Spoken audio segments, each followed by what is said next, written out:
So hello from Green-Mopeds in London. So today we are riding the Robo-S from SunRa. We're going to put it through its paces a little bit. Hopefully it will help you in your research about finding the best bike for you. We've covered this also on a static review, but in case you just want to watch this one. So SunRa are out of China, not surprisingly, and they've been around for a while now, 20 years. So they do make quite a few electric motorbikes and bicycles and vehicles and all that sort of stuff. So SunRa UK is the importer, and they've chosen a few of their bikes to bring in. This is a 125cc equivalent bike. It goes 50 miles an hour top speed, so it definitely fits into the 125cc category. There's no doubt that this is aimed fairly and squarely at Niu NQiGTS, either Sport or Pro, and you'll see why I say that as we ride around. I guess the first thing to say about it is that it comes in two versions. There's the Robo, which is a 28 mile an hour single battery, but still 3 kilowatts. And then there's the Robo-S, which is a dual battery 3 kilowatt bike. The Robo, the 28 mile an hour one, only comes with one battery. So that's a 72 volt 20 amp hour battery. Okay. One of the sort of innovative things that they do, SunRa, is get either the one or the two batteries under the floor. Okay, so that leaves you with 24 litres of space under the seat. I guess if you were to compare the Robo to an NQi Sport, you would also get some space under the seat with an NQi Sport, but it's not enough for a helmet. It's quite shallow. Basically, it's essentially the size of one of their batteries. That's how much space they're giving you under the seat of an NQi Sport. But on the Robo, because they're still putting the battery under the floor, you get this 24 litres, which is enough for a full-faced helmet. Okay, so we used to say that, you know, pretty much every bike you buy, you have to take a rack and a top box, if only for the helmet. Whereas with this, and we have tried it, a full-face helmet, a large size, which is my size, you can get a full-face helmet under the seat. Okay, so I guess that's one advantage. I guess the other way around, though, what they haven't done on the Robo is make it a 2-battery version. Not sure why they haven't done that, because then they would compete with the NQi Pro. Okay, so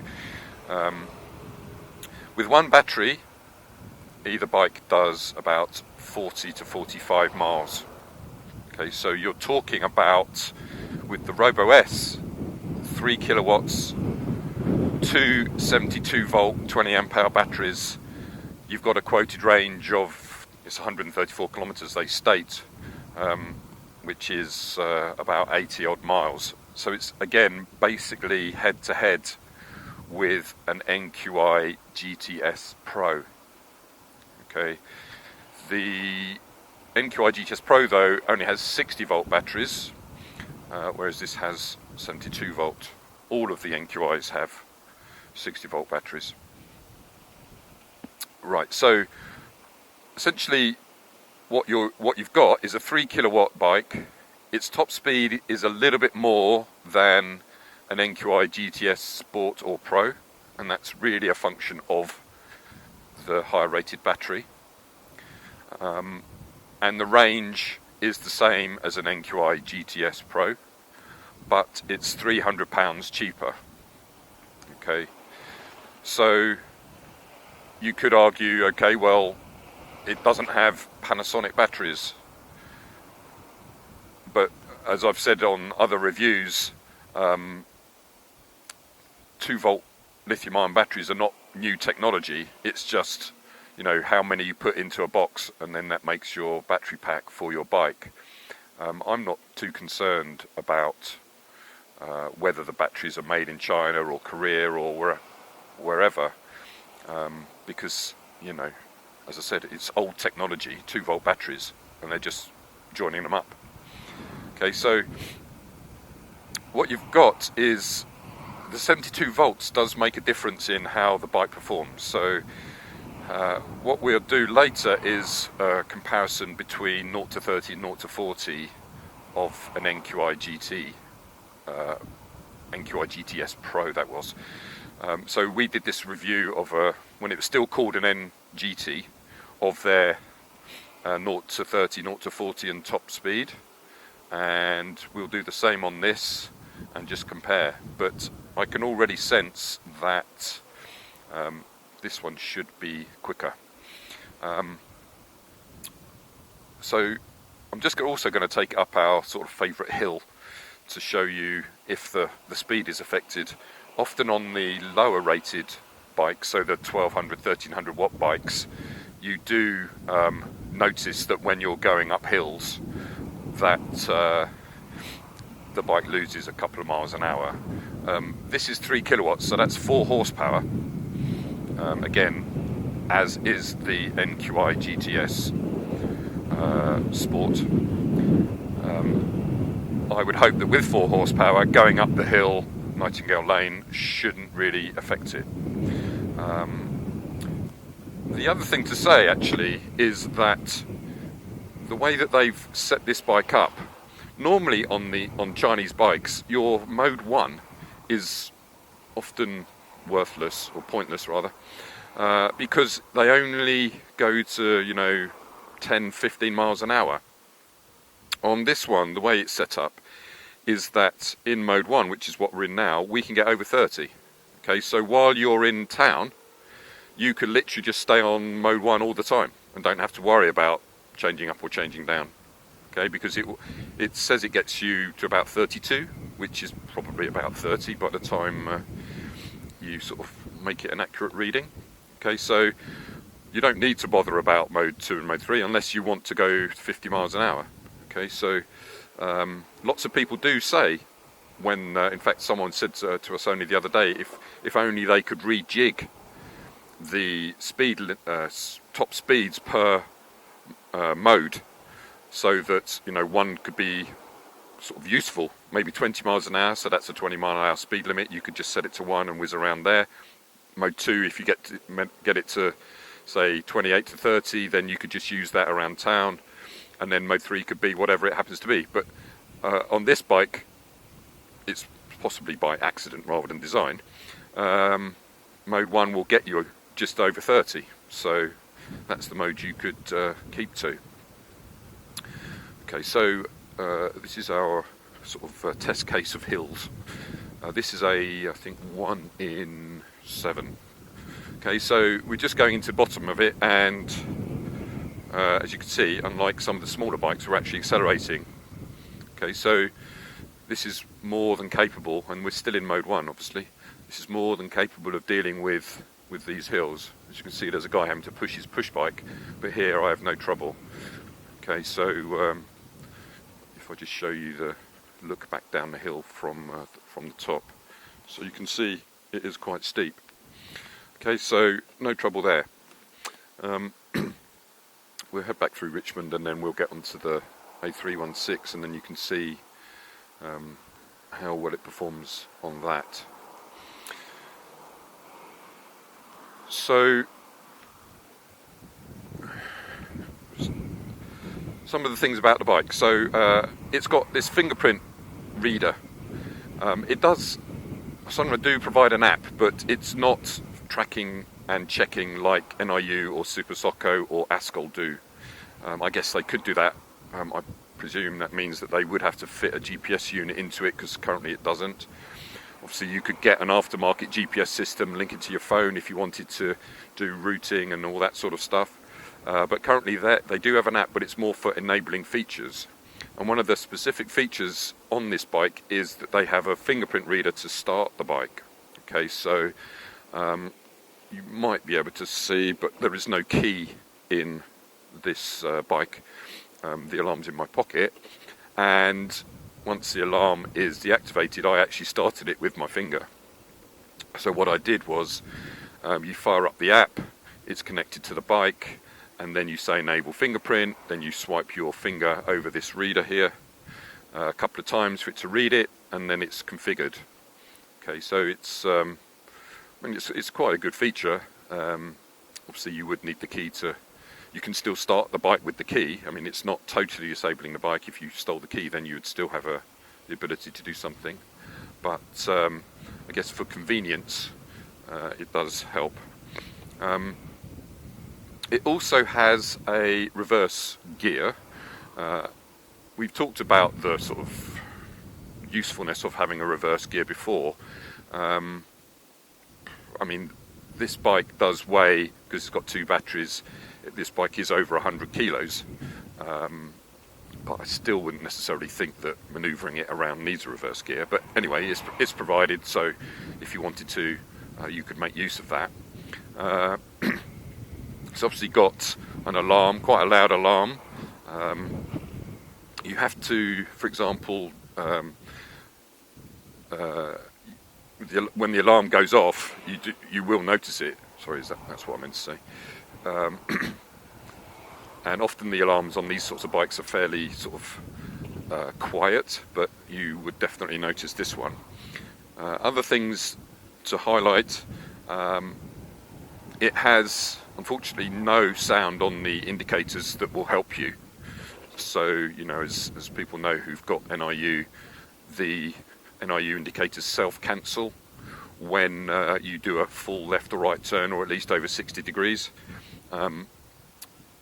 SunRa aren't doing that, unfortunately, so I can't hear anything. I think there is, if you took your helmet off you would hear it, but there is no sound, and you have to centre the indicators rather than push them in. So centering off sometimes results in you putting on the other side, so going from left to right, but you know, small price to pay.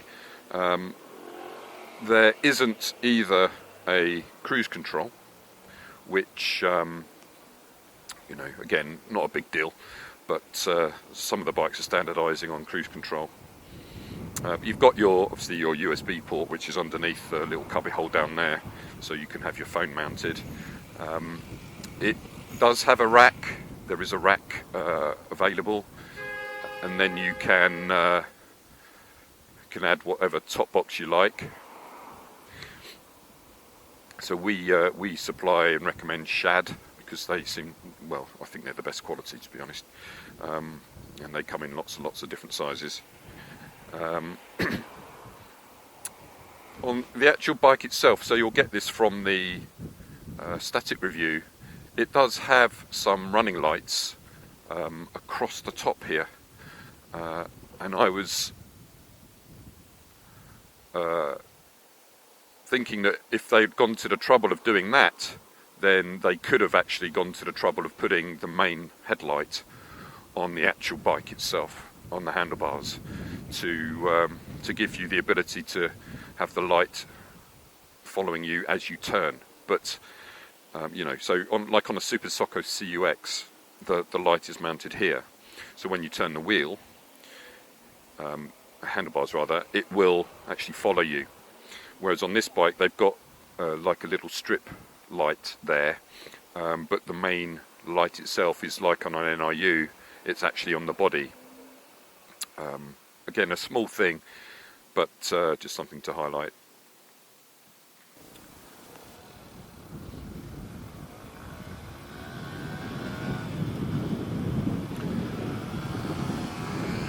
So as you can see, it went straight into 30 on mode 1. No reason to go any higher. If I go into mode 2, it's going to take me to 40, 41, which is good because that's the speed limit on this. So if that that I think is actually quite a good setup, because it seems to be matching the speed limits of the roads. And top will obviously get you to 50.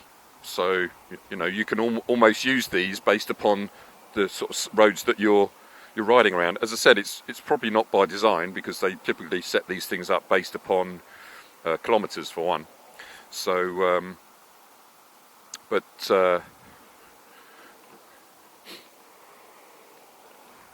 but it is quite a convenient setup. Okay, so what we're going to do now is we'll do 0 to 30 and 40. As I said, this is sort of going to be like a direct comparison to an NQiGTS Pro, although at the time it was the NGT. So the time of the NGT was 7 seconds to 30, 7.2 seconds to 30, and I think it was 12.2 to 40. So obviously we'll just go for it, and then we'll put the times up afterwards, but it will be interesting to see. So here we go. So we're in second, so we'll only get to 40, and as you can see, we're basically there already, and that was not 12 seconds. So clearly, if pickup is what you're after, then having a 72 volt battery with the same rated motor versus a 60 volt battery is an advantage. Okay, if I had put this into 3, then I would have just kept going, but I'll do that on another road where we can do 50. Okay, so I would say that if that is one of your criteria, and we do have people who say, you know, how does it accelerate off the lights, etc., etc., then this bike looks to be the option.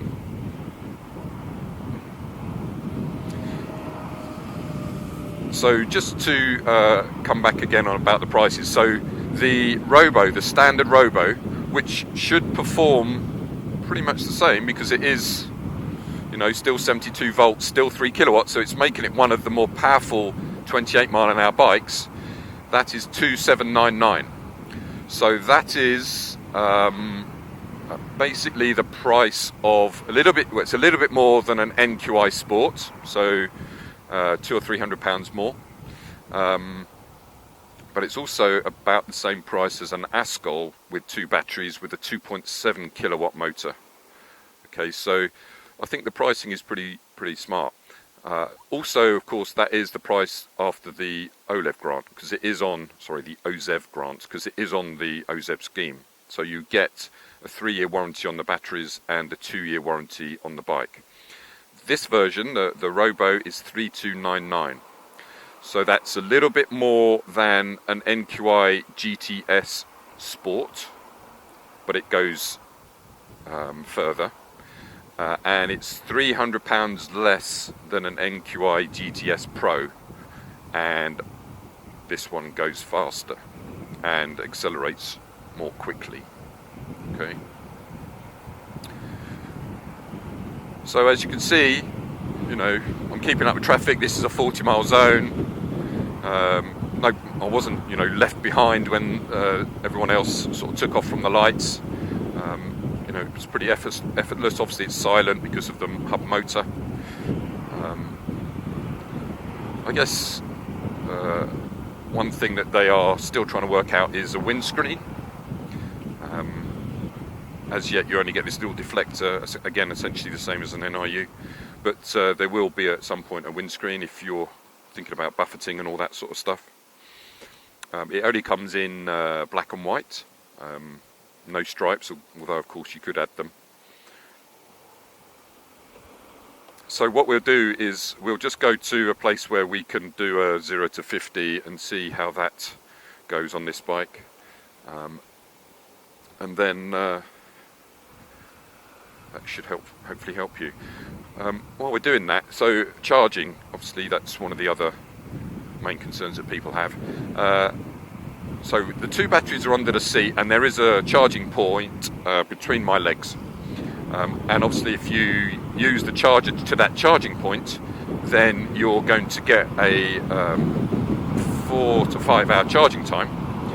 I guess the only thing that they should think about is a splitter for the charger, because you can only charge one battery off the bike at a time.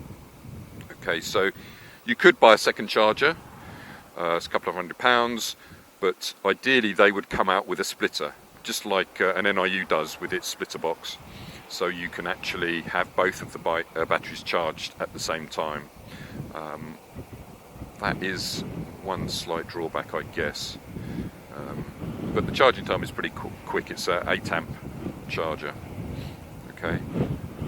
The dashboard, as we're running along, other than having to update the time, as you can see, it's pretty clear, showing the rates on both the batteries.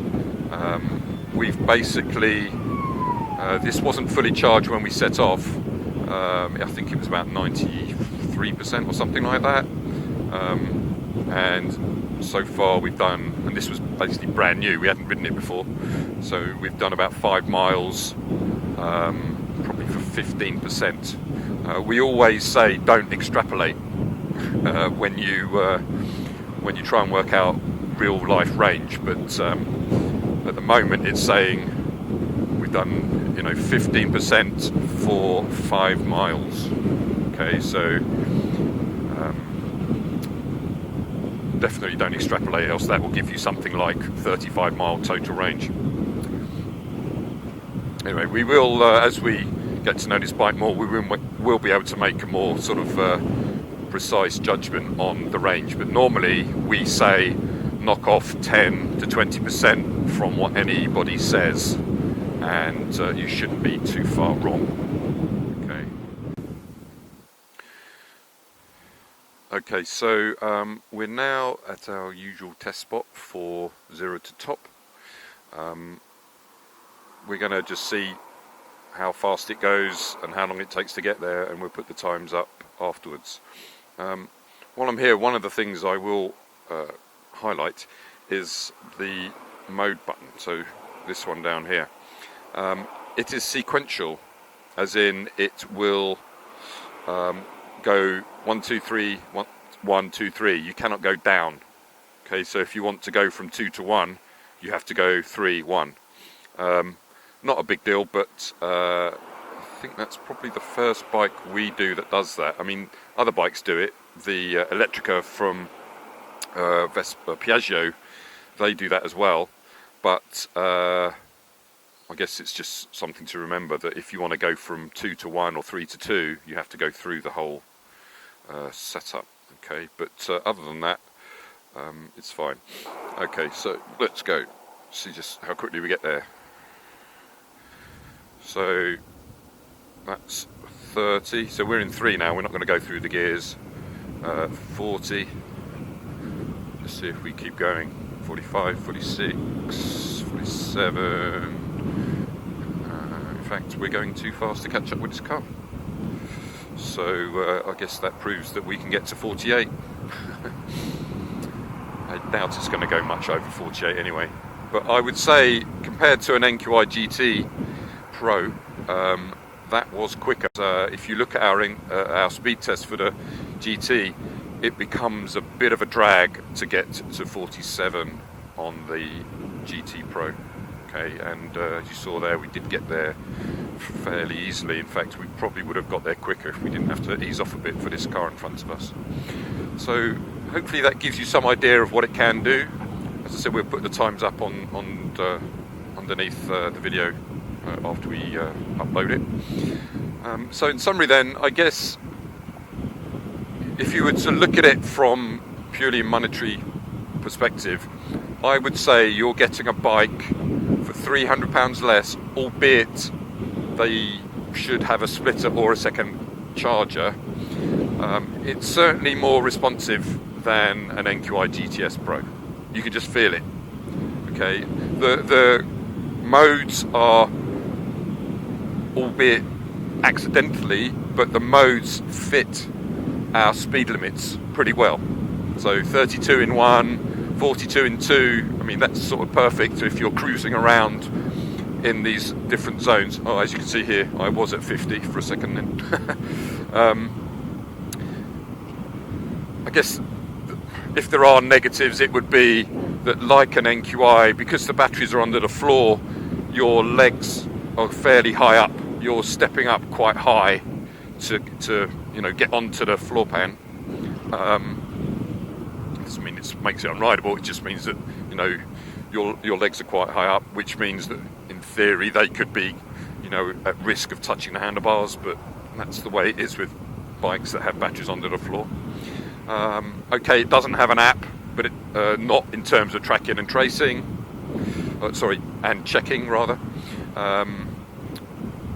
Not a big deal. I wouldn't buy a bike just because it's got an app. So it's really, I think what they're doing is giving you more for the money of the things that are probably important. So performance, range is pretty much the same, I would say, as an NQiGTS Pro, more than an NQiGTS Sport, but it's priced to be exactly halfway between them, pretty much. So I guess that's why they've chosen it. It's on the grant, so you're protected from a warranty perspective. Okay, you have in fact you have black and white to choose from, which is basically the same as a Niu. Higher rated batteries, which is why you're getting more performance, and an easy ride, comfortable ride, silent ride, just like you'd expect.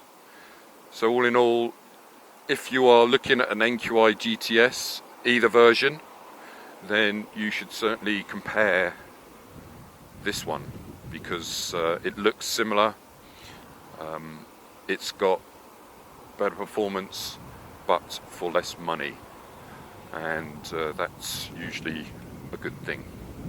Alright, so if you have any questions, please feel free to contact us, and obviously there's lots of reviews on our Green-Mopeds YouTube channel, and hopefully that's helped you in your research, and thanks very much.